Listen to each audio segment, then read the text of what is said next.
నమస్కారం డ్రైవర్ గారు. నమస్కారం జీన్ గారు. ఏంటి మేనేజర్లు గుమస్తాలు ఎవరు వచ్చినట్లేదే? ఇంకా రాలేదు సార్. ఆఫీస్ 10 గంటలకే, కానీ అందరూ వచ్చేది 11 గంటలు.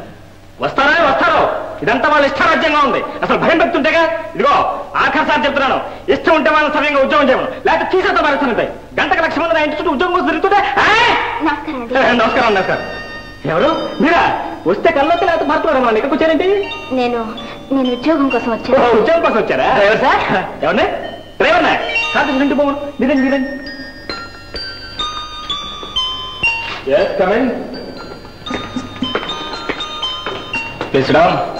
పర్వాలేదండి. మీ పేరు? రమా అండి. రమా, ఫైన్. మీ వయసు? 18. Very fine. మీరేం చదువుకున్నారు? SSLC పాస్ అయ్యానండి. మీరు ఎక్కడ ఉంటున్నారు? నంబర్ 20 గాంధీనగర్. Very good. మీ అమ్మ నాన్న ఉన్నారా?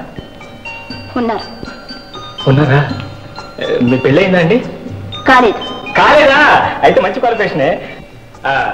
ఇప్పట్లో మీరు పెళ్లి చేసుకోవాలని ఉద్దేశం ఏమైనా ఉందా? ఉంటే ఎప్పుడు చేసుకుంటారు? అదే ఉద్యోగం దొరకడానికి ముందా, లేక ఉద్యోగం దొరికిన తర్వాత? మీరు ఎవరైనా ప్రేమించడం జరిగిందా? లేని పక్షంలో ఇప్పట్లో ఏమైనా ప్రేమించే ఉద్దేశం ఏమైనా ఉందా? ఇంతకీ మీకు కాబోయే భర్త ఎలా ఉండాలి? ఉద్యోగం ఇస్తున్నావా? ఇస్తావు. అమ్మగారు నిన్ను ఎక్కింది ఎక్కించుకున్నారు. లేదు సారీ సార్.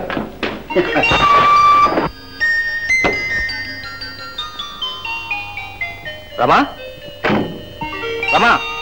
నిన్నే. ఏమిటి నీ ఉద్దేశం? ఉద్యోగం కోసం వచ్చిందని అడిగిన వాటికి సమాధానం చెప్పకుండా, కనీసం మర్యాద లేకుండా అంత నిర్లక్ష్యంగా వెళ్ళిపోతావు. అసలు ఉద్యోగం కోసం వచ్చినారేనా? అసలు మీరు ఉద్యోగం ఇచ్చేవారేనా?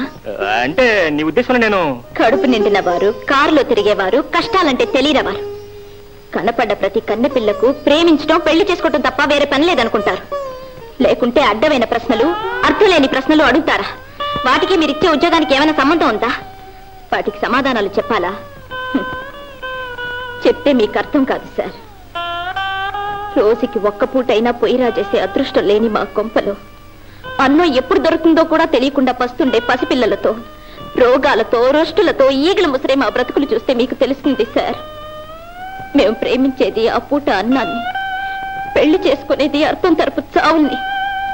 ఇప్పుడు చెప్పండి, నేనొచ్చింది ఉద్యోగం కోసమా, మీతో సరసాలాటంకా? చెప్పండి సార్, చెప్పండి. నన్ను క్షమించరమ్మా. కార్మిక కర్షక సోదర సోదరీమణులారా, కష్ట జీవులారా, నిరాశతో నిరసించిపోతున్న నిరుద్యోగులారా, నిర్భాగ్యులారా, వెరసి మొత్తం భారత పౌరులారా, మహాజనులారా, ఎలక్షన్లు వస్తున్నాయి. ఈసారి ఓటు ఎవరికి వేయాలి? ఎవరికి వేసినా ఒకటి. అంచేత ఈసారికి పాత వాళ్ళకే ఓటేద్దాం. అందులోనూ పాత వాళ్లలో పాత పందికొక్కైన శ్రీ భోజనానందరావు గారికి, మన్నించాలి, శ్రీ బహుజనానందరావు గారికి మీ ఓటు వేయాలి.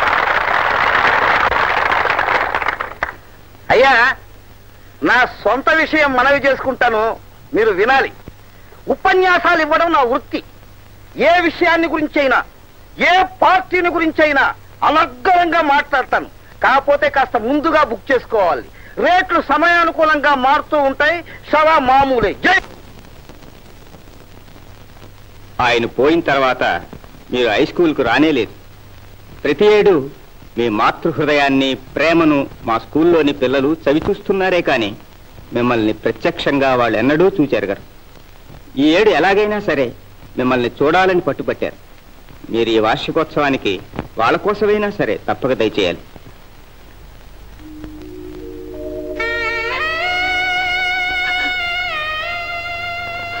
రాధకిప్పుడు 18 ఏళ్ళు. ఆడపిల్లల్లో అందాలు, ఆశలు తొంగి చూసుకునే వయసు. కన్న తల్లి మళ్ళా కడుపులో పెట్టుకుని కాపాడే వయసు కూడా. నాకు అదృష్టం లేదు. ఈ లోకంలో ఉన్న నాకు రాధ కనిపించలేదు. సరే, మీరు ఆ లోకంలో ఉన్నారే, మీకైనా కనిపించలేదా? చూడండి, రాధ ఎక్కడుందో చూసి అమ్మ దగ్గరికి వెళ్ళూరి చెప్పి పంపించండి. రాధకన్నీ అప్పచెప్పి ఒక అయ్య చేతిలో పెట్టి నేను కూడా మీ దగ్గరకు వచ్చేస్తాను. ఈ ఆశ మోసుకునే ఇంక బ్రతకలేరండి, బ్రతకలేదు. అమ్మగారు కార్ రెడీ.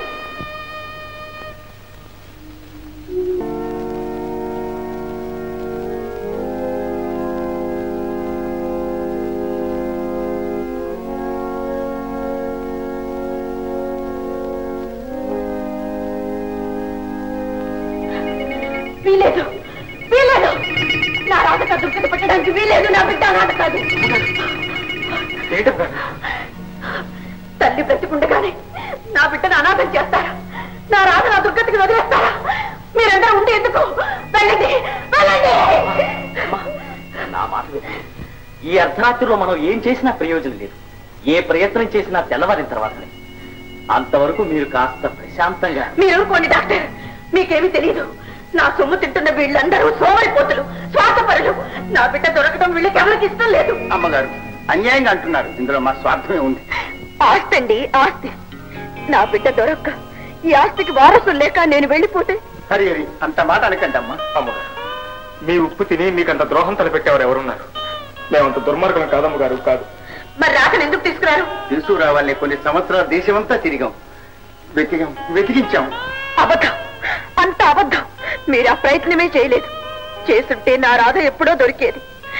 నాలాగే నా బిడ్డ కూడా తన తల్లి కోసం వెతుకుతూ ఉంటుంది. వెతకండి మీరే. వెళ్ళండి, వారం రోజుల్లో నా రాధను వెతికి తీసుకురండి. లేదా ఈ గడప తొక్కర్లేదు. వెళ్ళండి. అమ్మా, ఒక్క విషయం ఆలోచించండి. ఇన్నేళ్ల తర్వాత అమ్మాయి ఎలా ఉంటుందో, ఏ పరిస్థితుల్లో ఉంటుందో, ఎవరిని ఏమని అడుగుతారు, ఎలా పోల్చుకుంటారు? నా బిడ్డ నేను పోల్చుకోగలను. ఎవరినైనా మోసం చేయొచ్చు గాని కన్న తల్లిని కాదు. తన బిడ్డను గుర్తుపట్టలేని తల్లి ఉండదు డాక్టర్. నేను ఈ జన్మలోనే కాదు, ముందు జన్మలోనైనా సరే నా బిడ్డను గుర్తుపట్టగలను. నాకు ఆ నమ్మకం ఉంది డాక్టర్, నాకు ఆ నమ్మకం ఉంది. అమ్మా, మీ నమ్మకం నిజం కావాలనే మా కోరిక. అవుతుంది డాక్టర్, తప్పకుండా అవుతుంది. మీకు ఆ నమ్మకం ఉంటే వెతకటం మాకు కష్టం కాదు. రేపటి నుంచి ఆ పనులోనే ఉంటానమ్మా. మీ మాతృ ప్రేమ, ఆత్మవిశ్వాసం అమ్మాయిని వెనక్కి తీసుకురాగలిగితే మేమంతా ధన్యులు అమ్మా. వస్తుంది, నా రాధ తప్పకుండా వస్తుంది, తప్పకుండా వస్తుంది.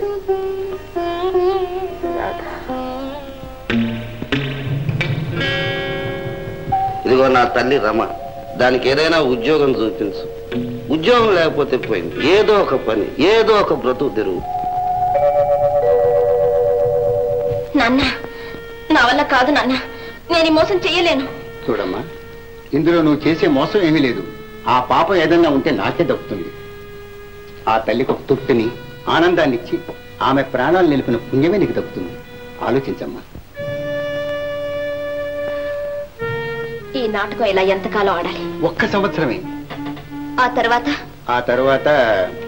ఆ తర్వాత నీకే అలవాటు అయిపోతుంది, నాటకమే నిజమనిపిస్తుంది. అంతేకాదు నాన్న, నాకే తెలియకుండా నాలో దురాశ తలెత్తుతుంది. అంతరాత్మ నోరు నొక్కేస్తుంది. ఆ దురాశ అమానుషంగా, భయంకరంగా తయారవుతుంది. మన చేత ఏమైనా చేయిస్తుంది. వద్దు నాన్న, వద్దు.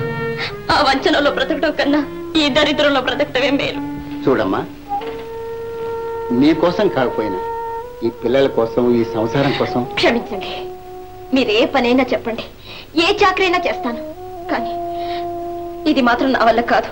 నేను ఈ అన్యాయం చేయలేను. చూడమ్మా, ఇప్పుడు కలికాలం ధర్మం అని అన్యాయం అనే పదానికి అర్థం లేదని రద్దు చేసేశారు. నీకు ఆ బాధ ఏం అక్కర్లేదు. పోతే నీకు ఇష్టం లేదని చెప్పు. నా కూతురు నాలాగే బతకడం చేతగాందని చెప్పి గర్విస్తాను. నాకు ఇష్టం లేదు నాన్న. సరిపో, అంతేరా? సరే, నేను వెళ్ళొస్తా. ఆ అమ్మాయి ఎప్పటికైనా మనసు మార్చుకుని ఒప్పుకుంటే నాకు కబురు చెయ్యి.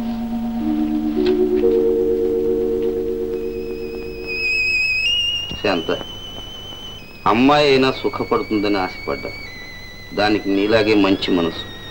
ఏది సుఖపడుతుంది? ఇక నేను చేసేది ఏముంది? పోయి